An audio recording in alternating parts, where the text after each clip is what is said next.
That morning, when Edith walked into her sister's room, the first thing she saw was the bed. It was neatly made. Lena's bed was never neat. She looked at the wardrobe. It was half open. Some things were missing. She looked at the dressing table. The perfume bottle was gone. The silver comb was gone. The small brooch their mother had left behind was gone. The window was open, and on the floor, right by the window, there was a small piece of paper. Edith bent down and picked it up. It was Lena's handwriting. "Edith, Daniel and I are leaving. South. Don't look for me. I want to be happy. Forgive me." 5 sentences, not even a signature. Edith read the note once, then she folded it and put it in her pocket. She looked out the window. There was a lot inside her at that moment. There was anger, there was sadness, but there was no surprise. Because Lena had always been like this. She ran away. She chased beautiful things. She never looked back at what she left behind. She went downstairs to the sitting room. Her mother was crying. Her father's face was pale.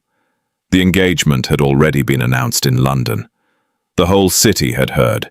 Duke Sebastian Crane of Almore was going to marry her sister, Lena Voss. Invitations had been written. Preparations had begun. But Lena was gone. Her mother looked at Edith. Her eyes were red, her face pale. She didn't say anything. She didn't need to. Because fixing the problems Lena created had always been Edith's job. Edith remembered Sebastian Crane. It had been a few weeks earlier. The Duke had come to this house with his family. To see the 2 sisters. To choose one of them. Edith had known everything that day. She knew the Duke would choose Lena. Lena was striking, lively. Whenever she entered a room, everyone looked at her. Edith, on the other hand, was calm and quiet. She always stayed in the background, and that day had been no different. The Duke arrived, looked at the 2 sisters, and his eyes moved to Lena. He didn't hesitate for even a second. Edith had not been surprised, but she had been hurt, even if she never admitted it to herself. And now her mother was saying that Edith would go in Lena's place. But how was that even possible? "When do we leave?" Edith said. That afternoon, her father wrote a letter to London, to the Duke's family. He explained everything. Lena had fallen ill, an unexpected illness. But the Voss family would keep their word. The older daughter would come to London. The reply from the Duke's family did not take long. "We accept." 2 words, nothing more. When Edith heard the answer, she was in her room, packing her suitcase. She let the dress in her hands fall and stood there for a moment. The Duke knew. His family had told him. This was a kind of game played against London. The city had only heard the name Lena. No one knew her face. Edith would go, use Lena's name, and no one would notice. The Duke would play along too. He had to avoid scandal, but not willingly. Edith would leave for London tomorrow. She would enter Sebastian Crane's house, and she would walk through that door, not as Edith Voss, but as Lena Voss. Sebastian Crane did not want her. She knew that. The Duke had chosen Lena. Instead, he would find Edith standing before him, and the Duke would be unhappy. She knew that too. "We'll take a very short break. If you don't want to miss new stories, please subscribe to the channel." London greeted her on a rainy morning. Edith looked out through the carriage window. People hurried under their umbrellas. The streets were loud, horses' hooves, vendors calling out, church bells ringing somewhere in the distance. After the wide, quiet silence of Scotland, London felt overwhelming. Her mother sat beside her. They had spoken very little during the journey. Everything that could be said had already been said. All that remained was to do it. The carriage slowed. Edith lifted her head. Almore House came into view.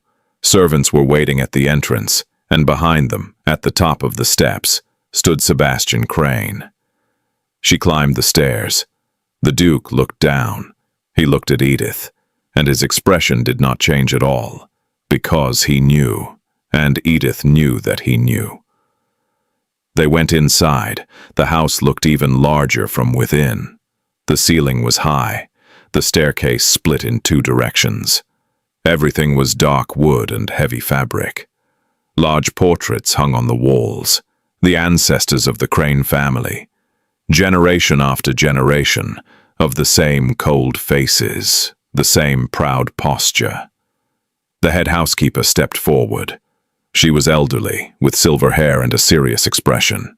"Your Grace," she said. "Welcome. Your room is ready." "Your Grace." Edith hesitated for a second. Then she smiled. "Thank you." As she climbed the stairs, she heard footsteps behind her.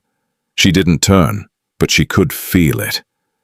The Duke was still there, watching.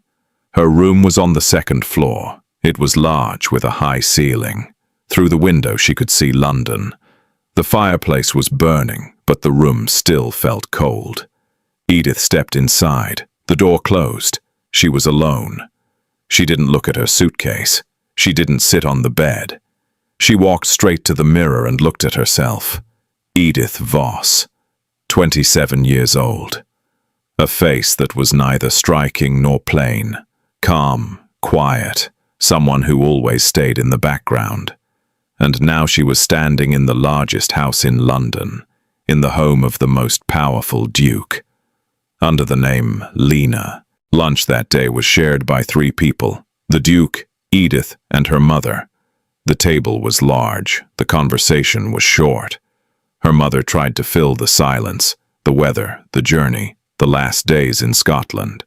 The Duke answered politely, briefly, but he did not say a single word to Edith. Edith didn't speak to him either. The silence between them hung above the table. Anyone could see it, but no one spoke about it. After lunch, the Duke stood up. "I have business this afternoon," he said. He gave a small nod and left. Her mother looked at Edith. Edith looked at her glass.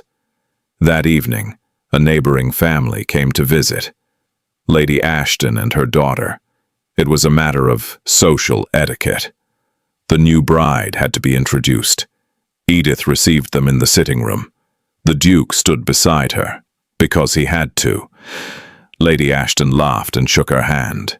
"Miss Lena, at last. We've heard so much about you. The Duke is very fortunate." "Thank you," Edith said, smiling. She looked completely natural. Beside her, the Duke did not move, but Edith felt it. At the moment, Lady Ashton said fortunate, the Duke's jaw tightened slightly, very slightly, almost impossible to notice. But Edith noticed. That night the guests left, and her mother retired to her room. Edith remained alone in the sitting room. She sat by the fireplace and looked at the flames. All day long everyone had called her Miss Lena. Each time she answered, each time she smiled. She had repeated it so many times that for a moment she felt as if she might forget her own name. Edith. She said it in her mind, her own name. It was still there. She was still herself. She heard footsteps. She turned. The Duke was standing in the doorway. He didn't enter. He just stood there. "Are you comfortable?" he asked. His voice was neutral, not warm, not cold, simply a question asked out of duty. "Yes," Edith said. "Thank you." The Duke nodded and turned to leave.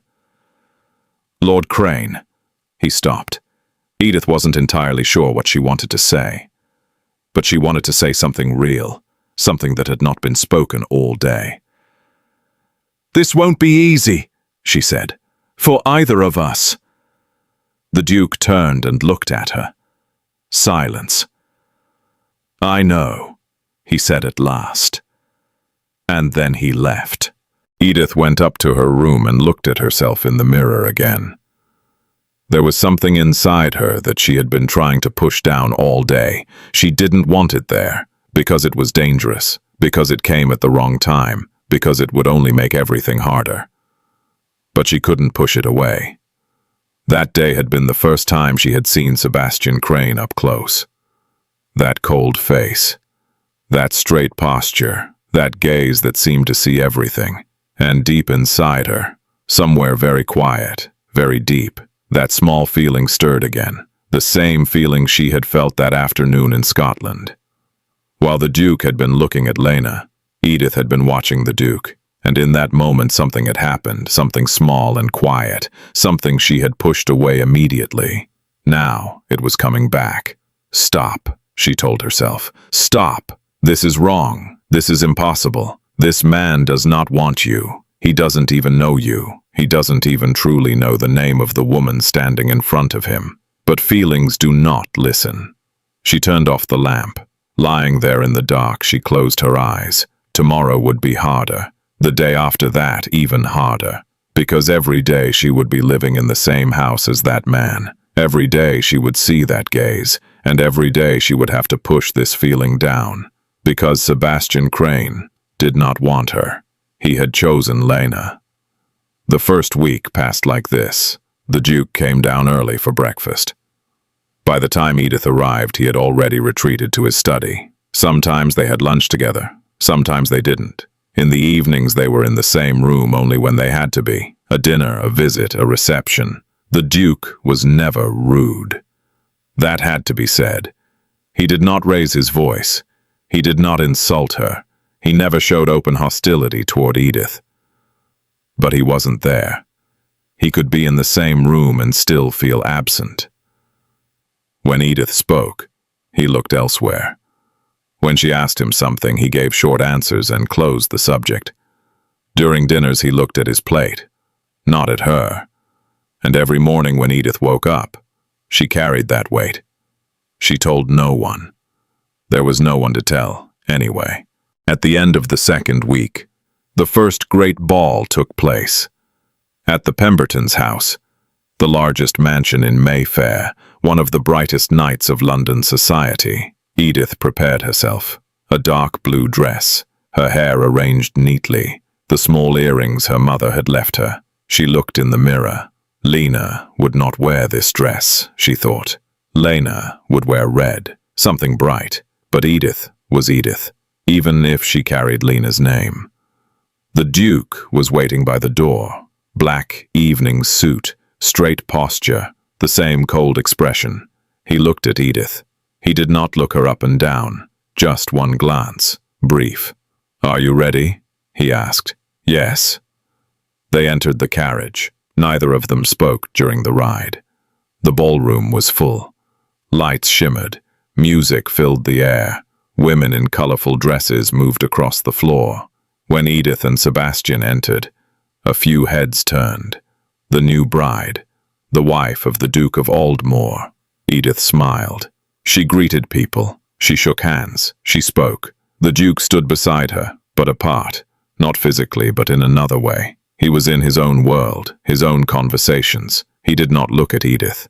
Then the music changed. The dancing began. A gentleman, Lord Harley, in his 50s, warm-faced, out in front of Edith. "Miss Lena, would you care to dance?" Edith looked for the Duke instinctively, without realizing it. He was standing there, watching, but he did not move. Edith turned back. "With pleasure," she said to Lord Harley. During the dance, she did not look for the Duke, but she felt it. The sense of someone watching. At one turn, she saw him in the corner. He stood there with a glass in his hand, looking at her. When Edith noticed, he looked away. Dinner invitations were harder. Within 1 week, there were 3 dinners. At the tables, Edith always spoke. Guests asked questions and she answered. She spoke about Scotland, about books, sometimes even made a small joke. Guests laughed, impressed. "What an intelligent woman," someone said. The Duke remained silent. One evening, as they were leaving, Lady Whitmore took Edith's hand. "My dear," she said, "you are beautiful, inside and out." Then she looked at the Duke. "You are fortunate, Sebastian." The Duke smiled. That short, polite, obligatory smile. "Yes," he said. One word. Empty. Edith heard it. She heard everything. That Thursday night, her mother fell ill. It was nothing serious. A cold. A few days of rest. But that evening, Edith and Sebastian were alone at dinner, not at opposite ends of the long table. Without her mother there, the table felt smaller. They sat close to each other. Dinner passed in silence. This time Edith did not try to fill it. She let the silence remain. There were no guests, no one she needed to perform for. She simply ate. The Duke ate as well. Then the wine was brought. The servants withdrew. The Duke lifted his glass, but he did not drink immediately. He looked at Edith. "Why did you accept?" he asked. Edith was not surprised. In fact, she had been expecting this question. Sooner or later, it had to come. "For my family," she said. The Duke waited, as if expecting more. Edith said nothing else. "Anything else?" the Duke asked. The room fell quiet. Edith looked at her glass. The answer was there, clear and honest. When she allowed herself to be truthful with herself, she knew it very well. But she could not say it. If she said it, everything would change. If she said it, she would stand defenseless before that cold man. If she said it. "No other reason," she said. Her voice was calm and even. The Duke looked at her for a long time, with that calculating gaze that seemed to see everything. He did not believe her. Edith felt it. He did not believe her, but he did not insist. He set his glass down and stood. "Good night," he said, and he left. Edith remained alone at the table. The candle flickered. Rain could be heard outside. She looked at her wine but did not drink. Anything else? Yes, there was more, much more. That day in Scotland, when the Duke had arrived and stood before the two sisters, Edith had seen him, just for a moment. But that moment had been enough, and now she lived in the same house with him every day. Every day she saw that cold face, and every day that voice stirred again inside her. That small, dangerous voice that had to be silenced. "Stop," she told herself again. "Stop." She stood up and went to her room. That night the Duke sat in his study. Hours passed. Papers lay before him, but he was not reading them. No other reason. When she had said it, her eyes had not moved away. Her voice had not broken, but something had been there inside her. The Duke had seen it. He had felt it. She was lying. But why? Why was she lying? The Duke stood and walked to the window. The London night was cold, the streets quiet. He thought about the dinners, the guests' faces, the way they had seemed captivated when Edith spoke.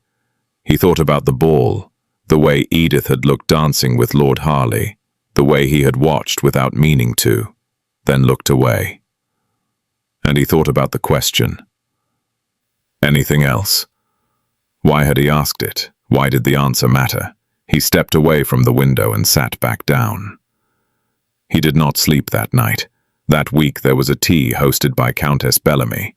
It was not a grand event, 15 or 20 women, afternoon tea in Belgravia. But in London society, these small gatherings could sometimes be more dangerous than the grand balls, because everyone was close to each other, and closeness was not always a good thing. Edith went alone. The Duke did not attend. Men did not come to such gatherings. The first half hour went well. Tea was poured, pastries were eaten. The conversation was light. Edith knew how to behave, to smile, to ask questions, to listen. She had always known how. Then Lady Grover arrived. Lady Grover was over 40, thin, with sharp eyes. She was the kind of woman people in London were wary of. She never insulted anyone directly, but she chose her words so carefully that the insult became unavoidable.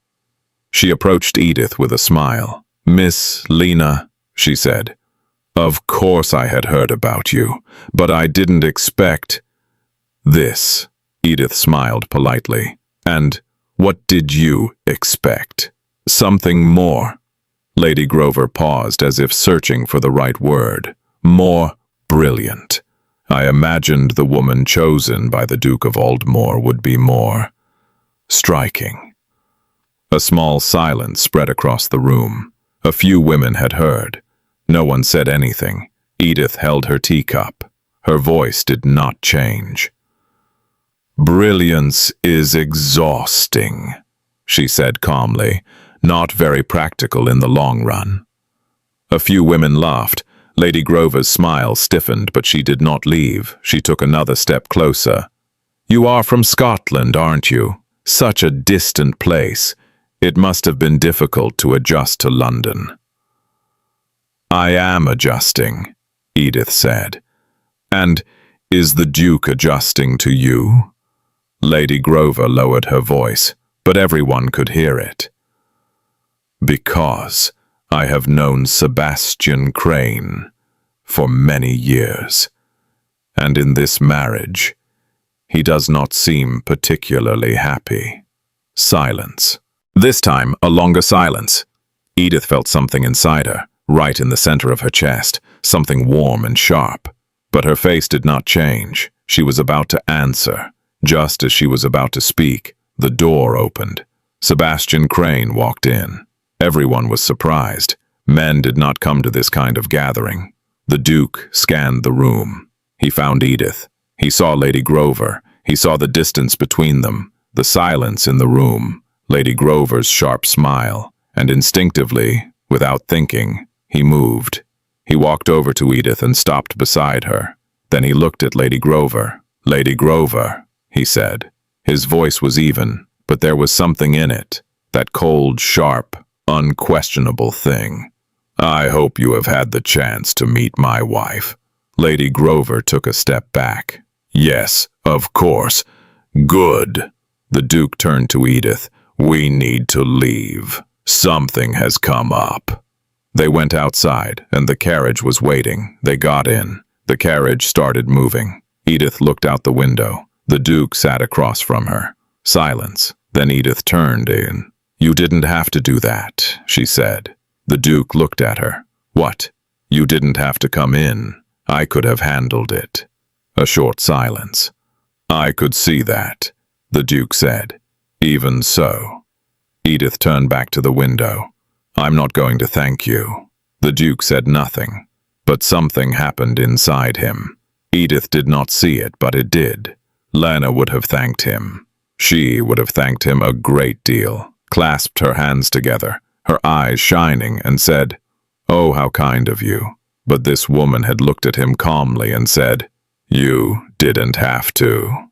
The Duke peered to the window. Why had he stepped in? He had not asked himself that. He had acted on instinct. The moment he saw Lady Grover's expression, that smile, something had happened inside him, and his feet had moved. Why? He gave himself no answer. He did not want to. When they returned home, the Duke went straight to his study. Edith went upstairs. As the night grew later, the house fell quiet. The servants had withdrawn. Her mother had already gone to her room, and everything was dark. Edith could not sleep. She waited an hour. Then she got up, wrapped a shawl around herself, and went downstairs. The library. She always went there when she couldn't sleep. Books helped, or at least they helped fill the night. She opened the library door and stopped. The Duke was inside. He was sitting by the fireplace. He had a book in his hand, but he was not reading. He was only staring at the fire. When he heard Edith, he lifted his head. Neither of them said anything. Then the Duke closed the book. "Couldn't sleep?" he asked. "No." Edith stepped inside. She moved to the other side, not directly across from him, to the chair beside it. "You too?" "Me too."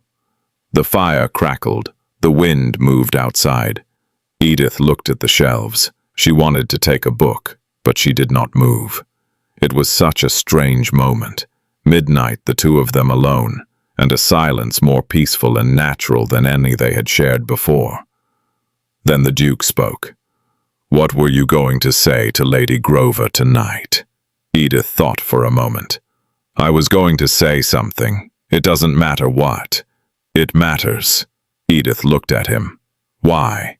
Because I want to know. A short silence. I already said that brilliance is exhausting, Edith said. I was going to continue. Things that are exhausting in the long run are never real. They are only exhausting. The Duke looked at her. Were you talking about brilliance? He asked. Yes. What else? Edith paused for a second. Then she said, people sometimes work very hard to seem a certain way, to seem like something they are not, that wears out both them and everyone around them. The Duke looked at her, thought about it. Is that what Lena thinks? He said slowly. Or is that what you think? The room went still. Edith froze. That question, that simple, direct, two-word question, touched something inside her. It was too direct, too real. 1 second passed, 2 seconds. Me, Edith said, just that one word. The Duke looked at her for a long time. Those eyes that were always calm, always calculating, were different now, more attentive, more searching. Edith did not look away. Then she stood up. Good night, she said. Her voice came out calm. She walked to the door. She opened it. Edith. She froze. It was her name, her real name. For the first time in that house, someone had spoken her real name. She turned. The Duke had not stood up. He was still sitting there, in the firelight, his face half in shadow. Good night, he said, only that. Edith looked at him for a second. Then she left. Her hands were shaking as she walked down the corridor. Edith. He had said it, deliberately, and in his voice, that cold, even, always controlled voice, there had been something, very little, almost nothing, but it had been there. She entered her room, closed the door, sat on the bed. Me. She had said it, not as Lena but as herself. For the first time in that house, with that man, she had spoken as herself, and he had heard her. The Duke sat in the library for a long time. The fire slowly died down. The cold settled in, but he did not rise. Me. He could not get that word out of his mind. She had said it so simply, without apology, without explanation, just said it. Me. And in that moment, only in that moment, the Duke realized something. He did not know this woman. He had thought he knew Lena Voss. He had spent a few days in Scotland, made his choice, and that was that. But now, there was a different woman in front of him, a very different one, and that difference. The Duke stood and walked to the window. The London night was cold. That difference unsettled him. But tonight, for the first time, that unease felt like something else. He did not want to name it, so he didn't, but he did not sleep that night. That week, the first snow fell. In London, snow was usually light, thin, dirty, quick to melt. But that morning, it was white. It covered the garden, covered the trees, softened everything into silence. Edith looked out the window. It reminded her of Scotland, the wide, empty hills. When she was a child, she and her mother used to go into the garden when the first snow came. Lena would run ahead, laughing, falling everywhere. Edith would walk behind her, quietly watching. It had always been like that. Lena in front, Edith behind. She took her shawl and went downstairs. She stepped into the garden. No one was there. The servants were inside. The Duke was in his study. Her mother was still asleep. Edith was alone. And in that loneliness, for the first time in a long while, she felt something fall away. The weight she carried every moment, the weight of being Lena. In the garden there was no one watching, no one calling her Miss Lena. There was only Edith. She walked across the snow, went in among the trees. Then she stopped and looked up at the sky, gray, but holding a kind of clarity. She closed her eyes. Then she heard footsteps. She opened her eyes and turned. Sebastian Crane was coming through the garden gate. He had no coat on, only his jacket, his hands in his pockets against the cold. When he saw Edith, he stopped. Both of them were surprised. Both of them tried not to show it. The Duke came closer. He stopped beside Edith and looked out over the garden. "Cold," he said. "I know. Why did you come out here?" Edith thought for a moment. She wanted to answer honestly. "To be myself," she said. The Duke looked at her, but this time he looked at her differently. Not with that calculating, measuring gaze. More carefully, more deeply. Edith felt it, but she said nothing. For a while, neither of them spoke. The snow was still falling. Light, soft, silent. Sometimes it slipped from the trees in small white clusters. Then the Duke spoke. "When we came to Scotland," he said, "two sisters stood before me." Edith froze, but she did not turn. Lena was in front. The Duke continued. His voice was steady, almost reflective, without judgment. "She spoke. She laughed. She filled the room. You were behind her. I looked at Lena." Edith took a breath. "I know," she said. "I did not think for even a second." The Duke paused. "I chose the bright one, the one who drew attention, the one everyone turned to look at when she entered a room." He lifted his head and looked at the sky. "That was a mistake." Edith turned. She looked at the Duke. His profile was dark against the snow, and though he still stood with that same straight posture, his shoulders seemed slightly lower in that moment. "Do you regret it?"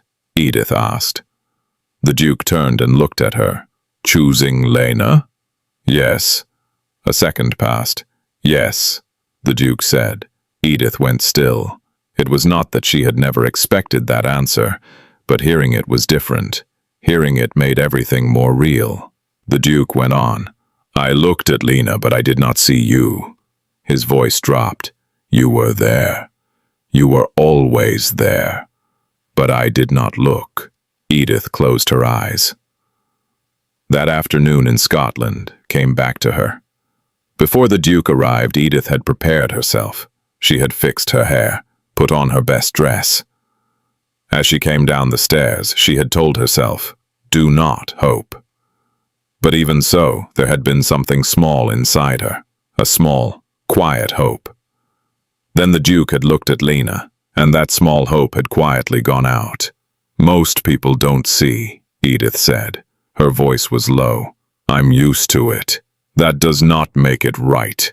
It doesn't have to be right. It is still real." The Duke took a step forward. He moved closer to her. There was very little space between them now. "I see you now," he said. Edith opened her eyes. He was there, close, and that face, always cold, always distant, was different now. What he had been holding inside had come to the surface. He was no longer hiding it. Edith looked at him, and that feeling, the one she had buried for years, silenced, feared. This time she did not push it down, because she had no strength left to bury it. "Sebastian," she said. He stopped. It was the first time she had said his name. In that house, in that garden, in the falling snow, she had said it for the first time. The Duke said nothing, but his eyes, those eyes that were always steady, filled. Not with tears, but they filled. Edith turned and looked out at the garden. "Lena was always in front," she said. "I was always behind. Didn't I say I was used to it?" She paused. "But getting used to something is not the same as accepting it. It only means carrying it in silence." "What did you carry?" Edith waited for a while. Then she said, "Everything. My family's burdens. Everything Lena did. And before I came here." She stopped, then continued. "Before I came here, there was something else I carried too." The Duke waited. Edith did not turn. She kept looking at the garden. When I saw you in Scotland, she said, I felt something. It was small. I buried it right away because Lena was there, and there was no point in hoping. She paused. But I never buried it completely, and when I came here, I carried that feeling every day. Every day I silenced it, because you had chosen Lena, and I was not Lena. Silence.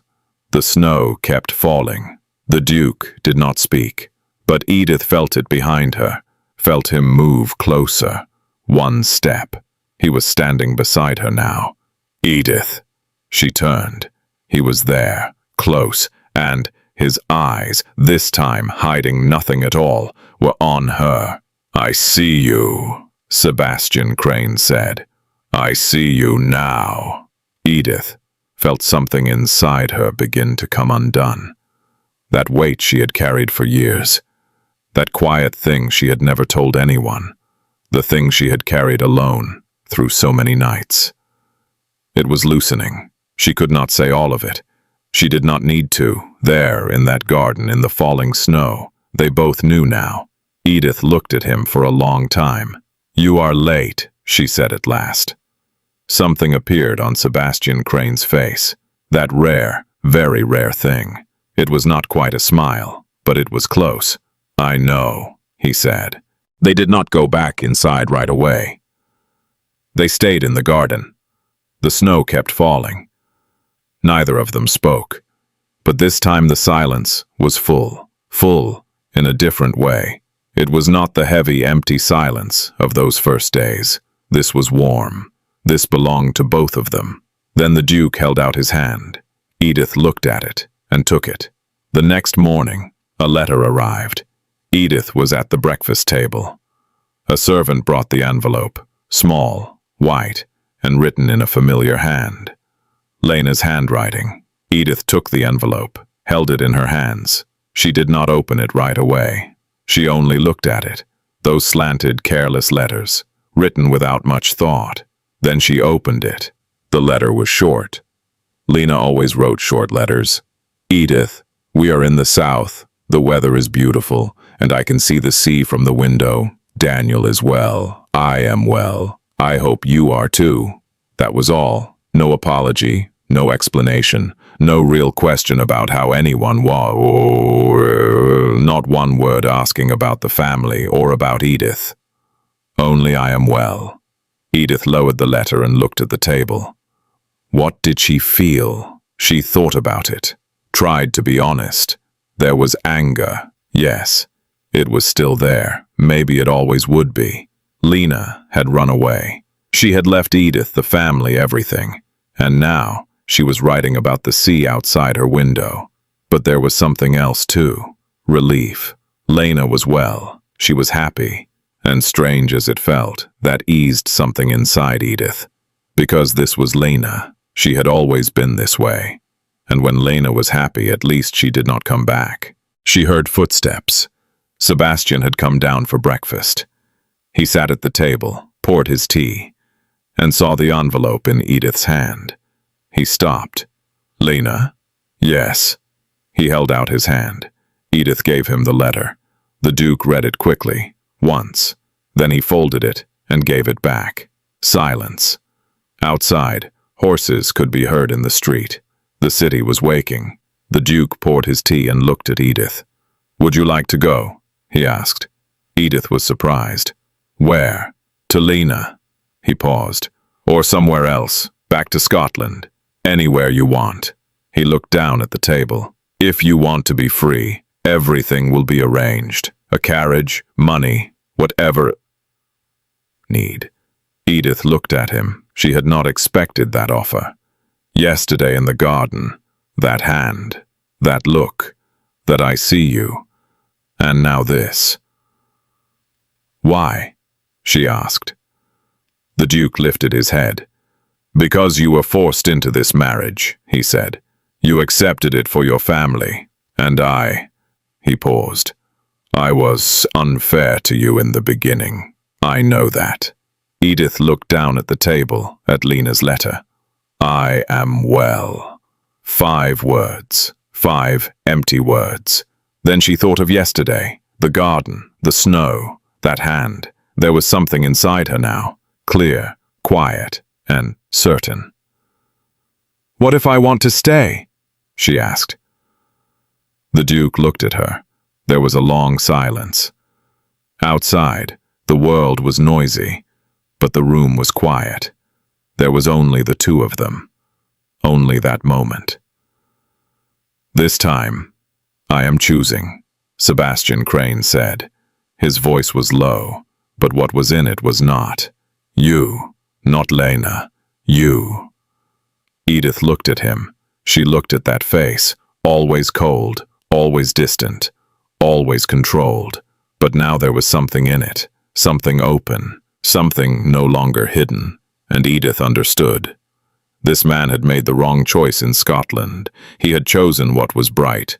He had been misled by what he saw on the surface. But now he was choosing from something deeper. Edith stood. She walked around the table and stopped in front of him. Very little space remained between them. The Duke stood too.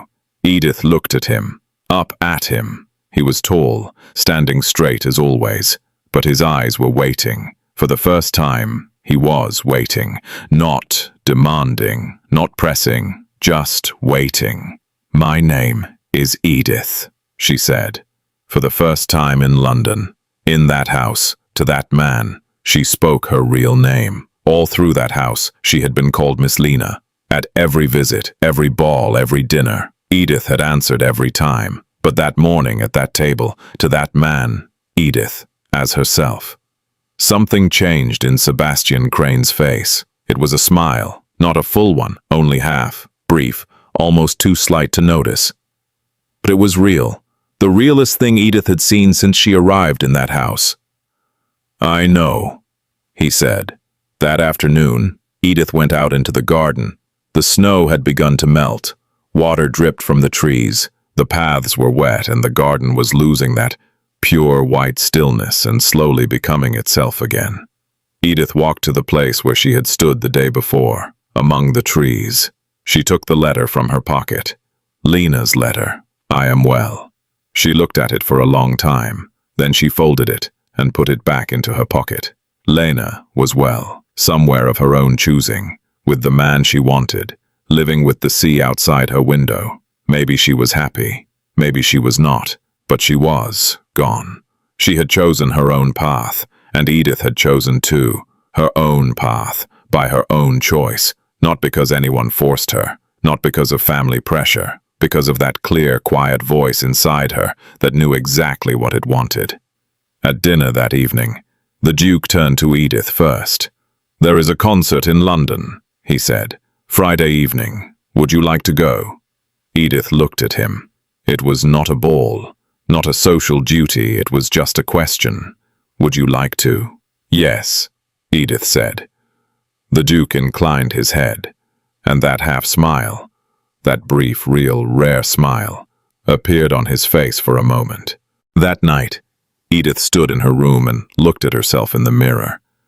Edith Voss, 27 years old, the one who had always stayed in the background, the one who had always carried everything, the one who had always been silent. But now something was different. It was the same room, the same face, but what was inside her had changed. That weight, the weight she had carried every morning when she woke, every night when she lay down, was lighter now. She turned off the lamp. In the dark, she smiled. A small, quiet smile that belonged only to her. Some people look only at the surface. Some people truly see. Sebastian Crane saw too late, but he saw.